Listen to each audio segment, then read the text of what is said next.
Então, em um outro vídeo, nós vimos de uma forma genérica como aplicar a metodologia de solução de equações transcendentais. E vimos que essas equações transcendentais são justamente aquelas equações não lineares que não possuem solução algébrica. Vimos também que nós temos à nossa disposição 5 métodos iterativos de solução dessa equação. E aqui, neste vídeo, nós vamos então ser apresentados ao primeiro destes métodos, que é justamente o método conhecido como o método da bisseção. Em que consiste este método? Eu vou primeiro isolar a raiz no intervalo fechado e depois vou começar a dividir ao meio sucessivamente o intervalo de busca, adotando em cada iteração a aproximação atual pelo ponto médio e sempre controlando o erro até que este erro seja inferior ao previamente estabelecido. Muito bem, tomando cuidado sempre para que o novo intervalo de busca, que nós vamos mostrar logo abaixo, seja aquele que conserva a troca de sinal. Ou seja, se eu tenho uma troca de sinal, como vimos no outro vídeo, a raiz se encontra dentro dele, dentro daquele intervalo. Então, por tudo isso que nós dissemos, as iterações neste método se processam assim como está aqui simulado nesta tabela. Bom, uma sugestão é que eu controle então aqui as iterações nesta coluna. Então aqui eu tenho a primeira iteração, que eu vou chamar de 0, porque é a aproximação inicial da raiz. Então nestas duas posições aqui, x1 e x2, eu vou colocar o meu intervalo de busca. Então, com este intervalo de busca, eu tenho a primeira aproximação, uma solução inicial, que é o ponto médio deste intervalo de busca. Muito bem, então, nesta iteração, que ela na prática não conta, porque eu tenho apenas uma aproximação grosseira da raiz, é apenas para que eu comece. Eu vou controlar então nesta parte da direita da tabela o sinal de f de x1, aqui, o sinal de f de x2, o sinal de f de xm.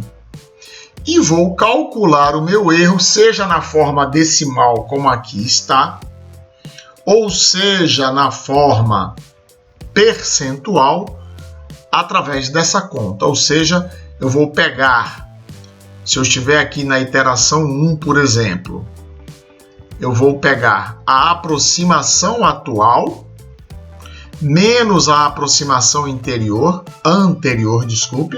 e divido pela aproximação atual. Ou seja, eu tenho xm da iteração i menos xm da iteração anterior, i menos 1, e divido pelo valor da iteração atual.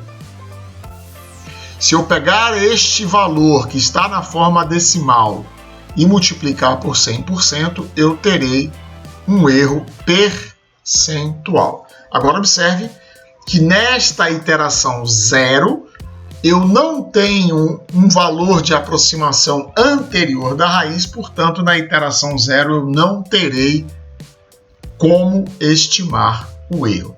Então, nada melhor do que processar um exercício para que nós possamos entender, então, como se processa o método. Bom, então vamos aqui ao caso prático.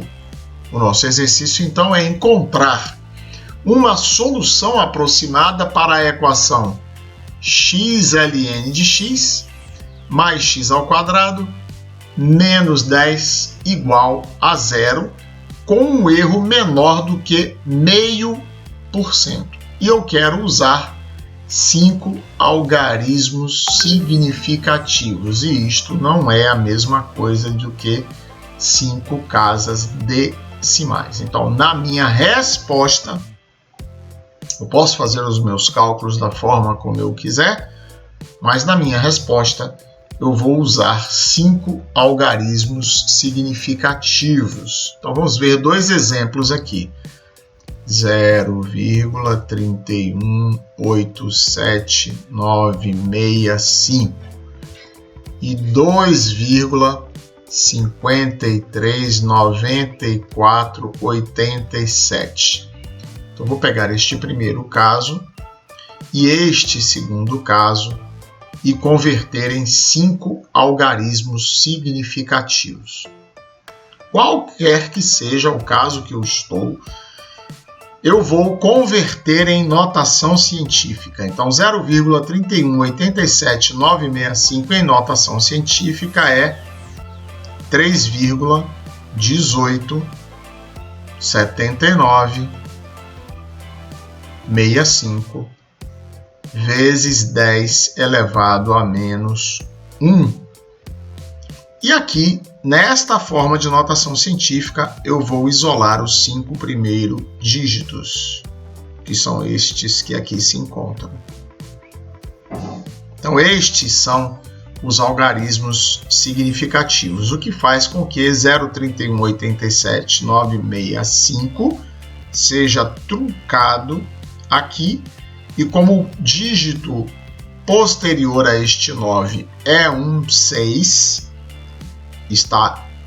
é igual ou superior a 5, então este número vira 0,31880. Certo? E o de baixo a mesma coisa, 2,539487 vezes 10 a 0. 1, 2, 3, 4, 5. 1, 2, 3, 4, 5. Como o dígito posterior é um 8, igual ou superior a 5, então isso vai se transformar em 2,5395. Perfeito? Então, isto é a contagem de algarismos significativos. É um item menor, mas é bom que vocês saibam controlar isto. Muito bem, então aqui eu tenho novamente a minha equação. O que eu devo fazer primeiro? Passo número 1. Eu vou isolar a raiz. Como é que eu faço isto? Eu vou chamar o lado esquerdo. Observe que eu tenho o meu zero aqui do lado direito, como deve ser, portanto. Então, o que está aqui do lado esquerdo vou chamar de f de x. Muito bem, e vou avaliar o sinal de f de x para vários valores de x. Então, eu vou pegar esta equação, esta função, xln de x mais x ao quadrado menos 10 e avaliar para x igual a 1, 2, 3, 4, 5 e quantos mais eu achar necessário. E vou observando os sinais, ou seja, f de 1 é negativa, f de 2 negativa, f de 3 positiva, f de 4 positiva, f de 5 positiva. E vimos no outro vídeo que a minha raiz se encontra na troca de sinal. Portanto, essa tabela serviu para que eu concluísse que o meu intervalo de busca é o intervalo fechado 2, 3. E é aqui que eu vou procurar a minha raiz. Assim eu começo, isolando a raiz. E aqui, nos nossos vídeos, nós vamos recomendar que este intervalo de busca seja um intervalo formado por 2 números inteiros consecutivos. Então, aqui está a minha tabela. Como as iterações vão se desenrolar, E aqui está a minha iteração 0, onde eu tenho o intervalo de busca 2, 3. Ora, o ponto médio entre 2 e 3 é 2,5. Observe que eu não estou aqui nesta coluna preocupado com o número de algarismos significativos. Isto aparecerá na resposta. Por isso, este é um item menor, mas nós aprendemos ali acima como se faz isto. Muito bem, o ponto médio entre 2 e 3 é 2,5. Então, uma vez que eu tenho x1 igual a 2, x2 igual a 3, xm igual a 2,5, eu calculo os sinais. F de x1 negativo, f de x2 positivo, não poderia deixar de ser assim, porque senão não haveria raiz entre x1 e x2. E agora eu faço o cálculo do sinal de f de xm, que é negativo. Agora, observe muito bem, eu vou ter que destruir o valor de x1 ou de x2 para diminuir o meu intervalo de busca. E é assim que eu vou procurando a raiz, estabelecendo o intervalo de busca cada vez menor, para que eu possa ter o ponto médio cada vez mais próximo da raiz real. Muito bem, então eu preciso que o novo intervalo de busca continue contendo a raiz. Portanto, se eu vejo que f de xm, que é a minha que xm, que é a minha aproximação atual da raiz, produz um sinal negativo para f de x, então eu vou ter, por esta tabela, esta primeira linha, eu vou destruir o valor de x1. Por quê? Porque f de x1 tem o mesmo sinal de f de xm. Ou seja, com isso eu concluo que a raiz se encontra agora entre xm e x2. Então eu vou pegar o valor de xm, que é 2,5, e colocar no lugar de x1. Meu x2 continua intacto, igual a 3. E agora eu tenho um novo x médio, que é a média aritmética entre 2,5 e 3, e agora passou a 2,75. Agora eu faço a mesma coisa. Calculo f de x1 é negativo, f de x2 positivo e f de xm positivo. Logo, agora é a vez de destruir o valor de x2. Então, o meu xm, que é 2,75, vai para o lugar de x2. E, professor, me confundi. Não precisa se confundir, basta olhar os sinais. Então, observe que o xm permanecerá. Logo, eu não posso conservar o valor de x2. Por quê? Porque f de x2 tem o mesmo sinal de f de xm. Se eu conservar x2, a raiz não estará neste intervalo. Ao passo que se eu conservar x1, como f de x1 tem o sinal oposto de f de xm, então aí se encontrará a raiz.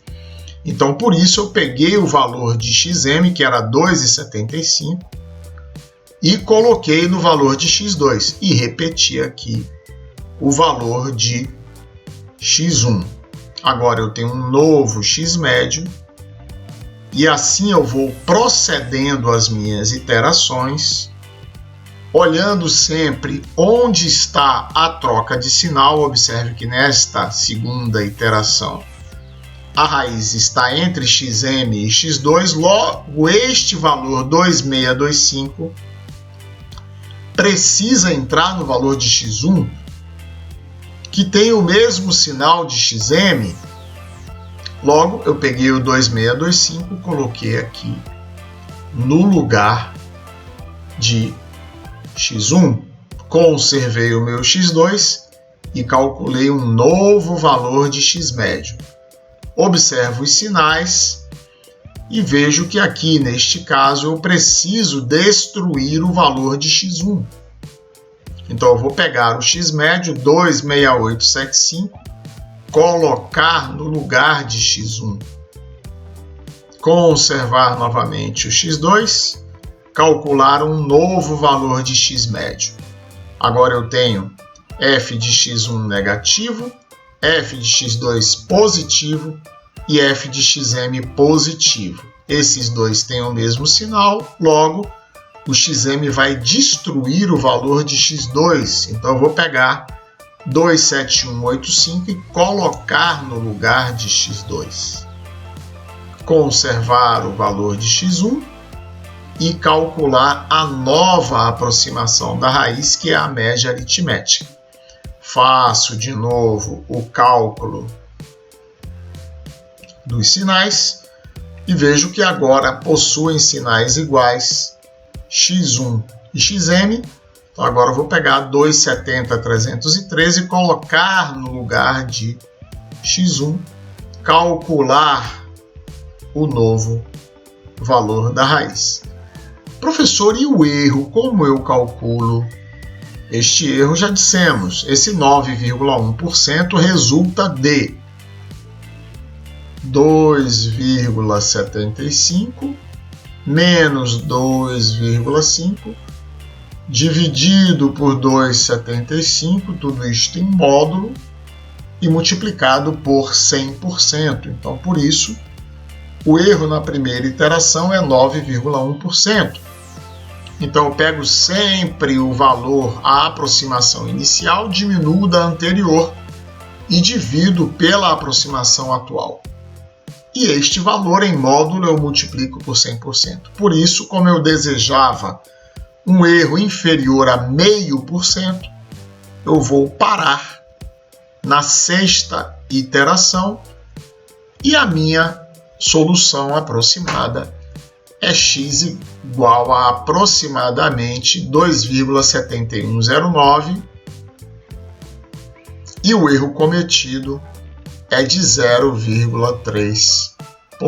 Então aí está a solução deste exemplo usando o método da bisseção com o passo a passo da evolução das iterações. Se você tiver dúvidas, pode colocar nos comentários que eu responderei logo que for possível. Até o nosso próximo vídeo.